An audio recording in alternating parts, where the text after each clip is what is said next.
अस्सलाम वालेकुम स्टूडेंट्स। आज हम एक्सरसाइज 1.6 का क्वेश्चन नंबर 2 सॉल्व करेंगे। क्वेश्चन नंबर 2 में दिया हुआ है solve the following systems of linear equation using Cramer's rule. पहले क्वेश्चन में हमने जो है लीनियर इक्वेशंस को सॉल्व किया था इन्वर्जन मेथड से। सेकंड क्वेश्चन में हम क्रैमर रूल्स को यूज़ करेंगे। वही हमने एक्स और वाई की वैल्यू फाइंड करनी होगी, लेकिन थोड़ा सा मेथड डिफरेंट होगा। पहले क्वेश्चन की तरह ही हम इन लीनियर इक्वेशंस को मैट्रिसेस की फॉर्म में लिख लेंगे। यहाँ पर हमारे पास एक्स का कोफिशिएंट है 1, वाई का कोफिशिएंट है -2। एक्स का कोफिशिएंट है 2, वाई का कोफिशिएंट है -1। दूसरा मैट्रिक्स हमारे पास एक्स और वाई का आ जाएगा। और लास्ट मैट्रिक्स जो है वो 5 और 6 जो इक्वल के बाद वाले नंबर्स हैं। अब हम इनको नाम देते हैं। यहाँ इस मैट्रिक्स को हम ए देंगे, ये एक्स और ये बी। पहला जो क्वेश्चन किया था वो हमने किया था x equals to A inverse B के ज़रिए। ये हमारे पास इन्वर्जन मेथड था। अभी जो हम क्वेश्चन सॉल्व करेंगे वो हम क्रैमर रूल्स के ज़रिए करेंगे। क्रैमर रूल्स में x और y की वैल्यू फाइंड करने के लिए हम ए एक्स का डिटर्मिनेंट लेते हैं और ए मैट्रिक्स का डिटर्मिनेंट लेते हैं। y की वैल्यू फाइंड करने के लिए ए वाई का डिटर्मिनेंट लेते हैं और ए का डिटर्मिनेंट लेते हैं। अब हमारे पास ए मैट्रिक्स तो है, ए वाई और ए एक्स मैट्रिक्स नहीं है। तो पहले हम इन मैट्रिक्स को बनाते हैं। ए एक्स मैट्रिक्स के लिए हम ए मैट्रिक्स और बी मैट्रिक्स को लेंगे। ए मैट्रिक्स में ये जो सेकंड कॉलम है ये लेते हैं, लेकिन पहले हम बी मैट्रिक्स के एलिमेंट्स को लिखते हैं 5, 6 और ए मैट्रिक्स के जो सेकंड कॉलम है इसको लिखते हैं। ए वाई मैट्रिक्स बनाने के लिए ए मैट्रिक्स के फर्स्ट कॉलम को लिखते हैं और बी मैट्रिक्स के एलिमेंट्स को लिख लेते हैं। ये ए एक्स और ए वाई मैट्रिक्स बन गए। अब हम जो है ए का डिटर्मिनेंट पहले फाइंड करेंगे।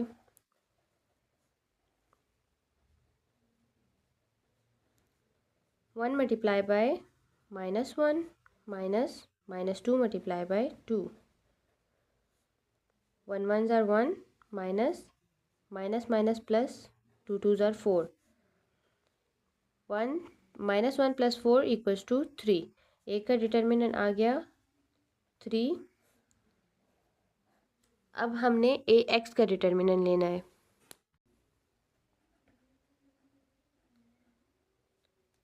ए एक्स मैट्रिक्स हमारे पास ये है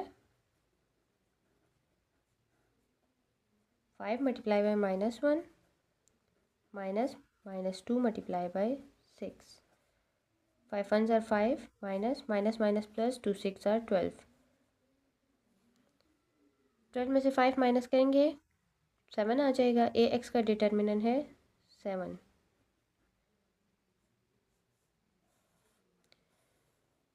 अब ए वाई का डिटर्मिनेंट फाइंड करते हैं।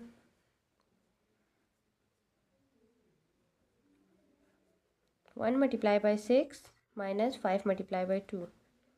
1 6 are 6 -5 2 are 10। तो यहाँ पर आ जाएगा -4। ए वाई का डिटर्मिनेंट है -4।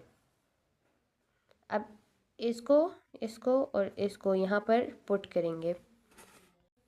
ए एक्स का डिटर्मिनेंट आया था 7 और ए का डिटर्मिनेंट आया है 2। वाई में ए वाई का डिटर्मिनेंट आया था -4 और ए का डिटर्मिनेंट आया था 3। यहाँ पर भी 3 है। यहाँ पर कटिंग पॉसिबल नहीं है, इसलिए हमारे पास जो x की वैल्यू है वो है 7/3 और y की वैल्यू जो है वो है -4/3। ये आंसर है। सेकेंड पार्ट को सॉल्व करते हैं।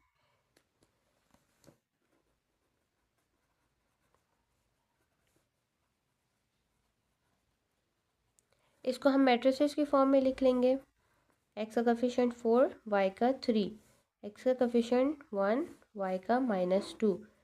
नेक्स्ट मैट्रिक्स जो है वो एक्स वाई की आ जाएगी और फिर इक्वल के बाद वाले नंबर्स की -2 और 5। ये हमारे पास ए मैट्रिक्स हो गया, ये एक्स और ये बी। अब क्रैमर रूल्स को यूज़ करेंगे। क्रैमर रूल्स में एक्स की वैल्यू के लिए ए एक्स का डिटर्मिनेंट लेते हैं और ए का डिटर्मिनेंट लेते हैं। वाई की वैल्यू के लिए ए वाई मैट्रिक्स का डिटर्मिनेंट लेते हैं और ए का डिटर्मिनेंट लेते हैं। अब हमारे पास ए एक्स और ए वाई मैट्रिक्स नहीं है। अब हम इस मैट्रिक्स को पहले बनाएंगे। ए एक्स के लिए पहले बी वाले एलिमेंट्स लिखेंगे और फिर ए मैट्रिक्स की सेकंड कॉलम को लिखेंगे। ए वाई के लिए पहले ए मैट्रिक्स के फर्स्ट कॉलम को लिखेंगे और फिर बी मैट्रिक्स के एलिमेंट्स को लिख लेंगे। अब ए का डिटर्मिनेंट लेते हैं। ए मैट्रिक्स है 4 3 1 -2। 4 2 ज़ार 8, 2 के साथ माइनस है तो माइनस, -3 1 ज़ार 3, तो ये आ जाएगा -11। ए का डिटर्मिनेंट आ गया -11। अब ए एक्स का डिटर्मिनेंट लेते हैं।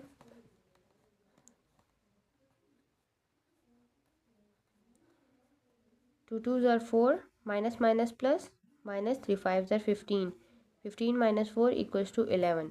ए एक्स का डिटर्मिनेंट आ गया 11। ए वाई का डिटर्मिनेंट लेते हैं।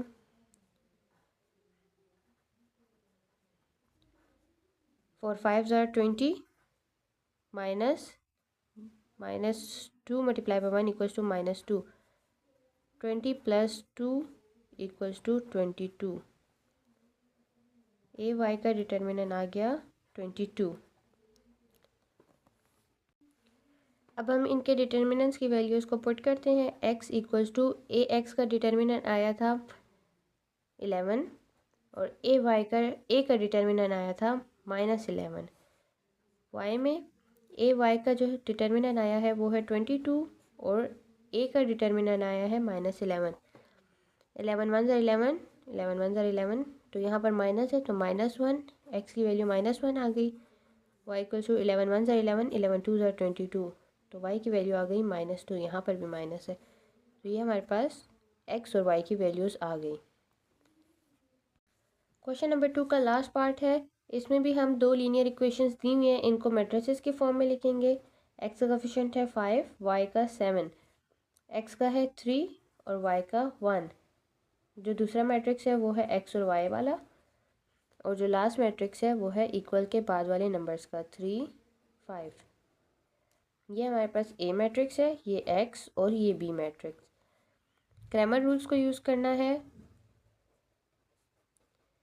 क्रैमर रूल्स में हम वैल्यूज़ फाइंड करने के लिए x की वैल्यू के लिए ए एक्स का डिटर्मिनेंट लेंगे और ए का डिटर्मिनेंट लेंगे।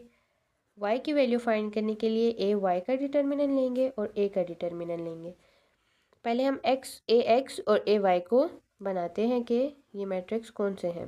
ए एक्स के लिए पहले हम बी मैट्रिक्स वाले एलिमेंट्स को लिखेंगे, फिर ए मैट्रिक्स की सेकंड कॉलम को लिखेंगे। ए वाई के लिए ए मैट्रिक्स की फर्स्ट कॉलम को लिखेंगे और बी मैट्रिक्स के एलिमेंट्स को लिखेंगे। अब ए का डिटर्मिनेंट फाइंड करते हैं। ए के डिटर्मिनेंट के लिए क्रॉस मल्टीप्लिकेशन करेंगे। 5 1 ज़ार 5, 7 3 ज़ार 21, 16। इसके बाद ए का डिटर्मिनेंट आ गया -16। अब ए एक्स का डिटर्मिनेंट फाइंड करेंगे। ए एक्स मैट्रिक्स है ये वाला, 3 5 7 1, 3 1 ज़ार 3, -7 5 ज़ार 35, तो ये आ जाएगा 33। ए एक्स का डिटर्मिनेंट हो गया 32 आएगा। ए वाई का डिटर्मिनेंट फाइंड करते हैं।